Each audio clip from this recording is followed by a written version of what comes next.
strangest thing. It's shorter than you think. No think.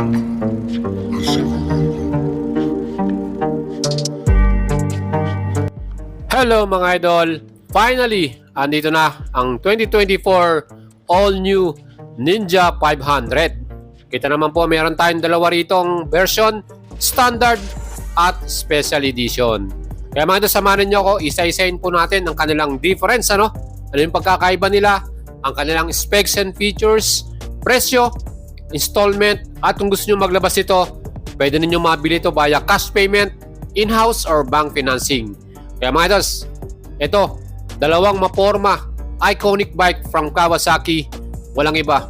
Ninja 500, legendary yung kanyang performance para dito. At alam naman po natin, pag sinabi mong Ninja, talagang very sporty at aggressive ng kanyang mga styling. Siyempre pa, ang ating Ninja 500, lightweight at very compact din yung kanyang chassis. Ngayon po, meron na rin siyang Ergo Fit. Mas confident ka lang gamitin to dahil easy at very relaxed din yung kanyang riding position. Kaya mga idol, itong ating Ninja 500, hindi lang siya basta maporma. Durable at reliable pa ito. Plus yung kanyang bagong Ninja front face. Aba mga idol, yung ating side fairings, bagong design din. At di lang dyan mga idol, meron din tong modern specs. Meron tong keyless system para sa ating special edition. At meron na rin siyang smartphone connection. Di ba mga idols, mas maganda at mas maporma na itong ating newest Ninja 500 from Kawasaki. Kung kayo po ay nagbabalak maglabas ng isang sports bike at Kawasaki ang inyong brand na natitipuhan, again mga idols, pwede nyo akong i-PM sa ating FB page, Boy Talabaria. Tutulungan ko kayo, papasis ko kayo sa ating kaibigan na dealer. At ang color na available para sa standard version, metallic color or glossy yan. Para naman sa ating special edition, may combination na black and gray na matte finish. Kaya mga idol, ano ba yung mas trip ninyo? Gusto nyo ba itong special edition kung saan mas marami na ring accessories? At para naman sa engine ito, bago to, mas malaki, 451cc na ang kanyang total displacement, 4-stroke. Yan din po ay parallel twin or 8 buds, double overhead camshaft, electronic fuel injection, liquid cooling with 6-speed return at equipped din to ng sleeper clutch. Max power nito ngayon, 51.3 HP or 38.3 kilowatt at 10,000 RPM. Mas malakas na yung ating power dito. Pati na rin ang ating torque, 42.6 Newton meters at 7,500 RPM na. So torquey na rin ang ating bagong Ninja 500 itong with compression ratio na 11.3 by 1. And bore by stroke naman ito, may sukat na 70 by 58.6 mm. Yan na po yung ating bagong specs para sa engine ng Ninja 500 mga idol. Ang top speed naman, average 189 km per hour. At yung ating namang acceleration, 0 to 100 in 4.7 seconds. Ganun siya, kabilis na. Ang ating namang frame para dito, napakatibay niyan. Trellis high tensile steel. Durable at subok na yung frame na ginamit para dito sa ating Ninja 500 mga idols. At sa ating namang chassis front suspension, 41mm ang sukat ng telescopic forks na nilagay nila dito. And sa likuran naman, yung ating pinaka rear suspension, yan naman po ay naka bottom link unit rack, gas charge, shocks with preload adjustable. So adjustable tong ating rear suspension mga idols. Sigurado naman po pagdating sa handling ng ating mga suspension na to ay talagang mag-i-enjoy yung mga riders para dito. So itong ating front brake naman, 310mm semi-floating disc with dual piston Nissin caliper. Yan din po ay equipped ng anti-lock braking system. So meron tong ABS. So mas malaki na po ang disc brake para sa harapan natin na brake. At sa likod naman, yan din po ay mayroong sukat na 220mm single disc with dual piston din, Nissin caliper ang ginamit. Equip yan ng ABS or anti-lock braking system. So solid at confident tayo sa ating stopping power para sa Ninja 500.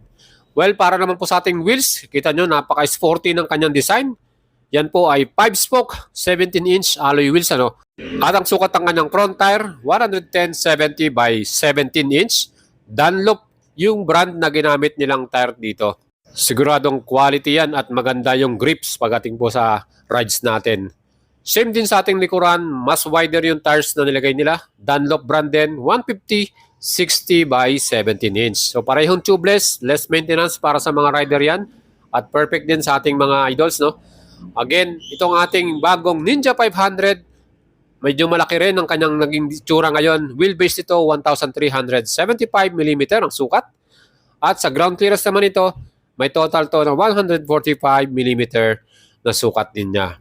At para naman sa total curb weight ng Ninja 500, kasama na dyan yung gas, yung kanyang oil, 172 kilograms na yung kanyang total weight, mga idol.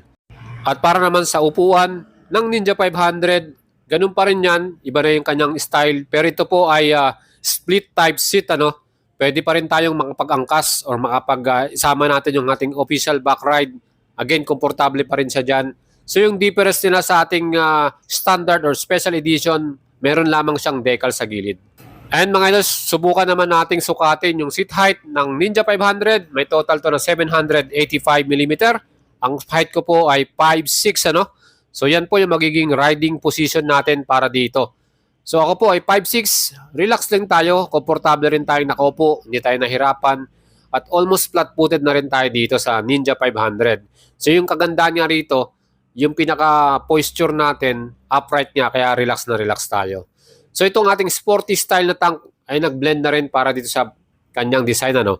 At ang fuel capacity naman ito, yung total natin may kakargang gasolina, 14 liters yung kasya dito.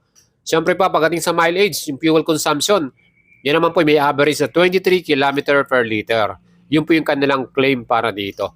Perfect na rin yan kasi marami na rin tayong karga, 14 liters, malayo-layo na rin mararating natin with 23 km per liter. Ano? So very relax yung ating riding position dito. At yung ating lever, no? Napakasimple lang din. At yung grip, talagang malambot yung grip na nilagay nila dito. Siyempre yung mga switches and button, napakasimple lang din, hindi mahirap tignan. Para sa ating standard version, meron tayong ordinary key at meron naman niyang lock para sa ating security ng motor. Ayan yung kanya namang instrument panel. LCD na yan. So fully digital na, hindi kagaya ng dating old model na semi-digital, ano. So dito po sa standard version, wala siyang equipped na USB Type-C charger. At para naman sa ating special edition, nakita naman po ninyo, same lang yung kanilang mga handlebar switches. Pero pagdating po sa kanyang susian, ito po ay gumamit na ng keyless system or KeyPass, K-I-P-A-S-S. Ito po yung bagong system ng Kawasaki kung saan meron na rin tayong para siyang pang sasakyan na susian, ano? Ang laki ng kanyang pinaka-keyless, ano niya. At syempre may manual key din yan kung gusto nyong i-open. Ayan mga idols, meron na tayong button dyan. So pwede na nating i-switch on to via keyless. Mas convenient para sa atin na i-start yung ating engine. Ang kagandahan din dito dahil ito po ay special edition, full color TFT panel na yung ating dashboard para dito. So sa standard at special edition, pareho silang may equipped na smartphone connection. At meron na rin tong USB Type-C para sa ating special edition, ano. So pwede nyo lang i-charge yung ating cellphone dyan. Bili lang kayo ng cellphone holder ninyo. Hindi na kayo malolobat para sa inyong mga cellphone na dala. Lalo na kung long rides, malaking tulong yan sa ating mga riders, ano. Hindi na tayo mahihirapang mag-charge ng ating cellphone. And para naman sa ating pinaka front face, bagong Ninja style or design, halos kapareho na siya, kamukha na siya ng Ninja ZX-6R, no? Yung pinaka mismong headlight design niya. So yung pinaka kilay niya, mapapansin nyo. So yung signal light natin sa ating standard version, yan po ay naka halogen bulb type. At LED naman ng kanyang headlight at tail light. Pagdating naman sa ating special edition, lahat na po all LED lights na. So hindi na po naka halogen bulb type. Hindi katulad ng sa ating standard version. So yung difference nila mga idol, ano. At syempre pa, kung kayo po ay bibili ngayon, available na ang mga units na to sa any Kawasaki Leisure Bike Store. At ito nga, ang pagkakaiba pa nila dyan, sa ating special edition, mas malaki yung windscreen niya, mas sporty yung datingan, versus sa ating standard na medyo may kaliitan yung kanyang windscreen. Ano? Makita naman po ninyo. So mas malaking tignan, mas maganda, mas sporty para dun sa ating special edition. Plus, itong ating special edition, meron na rin siyang radiator cover, aluminum yung pagkakagawa niyan, yung style. So yan yung mga difference ng standard version to special edition. Accessories lang mga idol. mas marami nang nakalagay para sa ating special edition. Siyempre, mas mataas ang presyo niyan. So, meron frame slider, merong tank pad, knee pad, mas malaking windscreen, merong radiator cover, at meron ding sporty seat cover para sa ating special edition. So, kung yan po yung mga gusto ninyo, kailangan nyong makita sa inyong Ninja 500 na yan. Yan po yung ating single seat cover. Magiging mas sporty pa yung datingan nitong ating model na to pag yan po yung binili niyo. So included na po yan para sa ating special edition model. Kaya mga idol, ano pa bang iniintay ninyo? Kung ready na yung inyong mga ipon, meron na kayong pambili. At sa mga idols natin, subscriber natin from abroad, mga OFW, sila yung gustong-gusto nilang bumili nito. Yan po rin yung kanilang presyo, ang difference nila sa standard 353,800 at sa atin namang special edition 379,600. So medyo malaki din yung difference 20 plus. At para naman sa ating installment, kung bibili kayo ng standard version, all-in down payment 100,479, 24 months 14,954 at 36 months 10,811. Again, pwede kayong mag-PM sa atin sa ating FB page kung gusto nyo bumili nito ngayon. Para naman sa ating installment, in-house financing ng special edition mga idol, ang kanyang SRP 379,600, all-in down payment 106,892, 24 months 16,045 at 36 months 11,599. Pwede rin po kayo mag-apply via bank financing or cash payment. Pwede nyo kung yung bumili nito.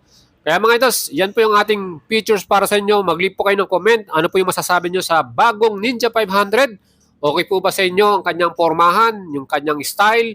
Depende na po sa inyo yan mga idols. Please pakipollow po ako sa ating FB page at pwede nyo akong i-PM dyan kung kursusado nyo po maglabas nitong bagong Ninja 500. Ride safe po sa inyong lahat mga idols.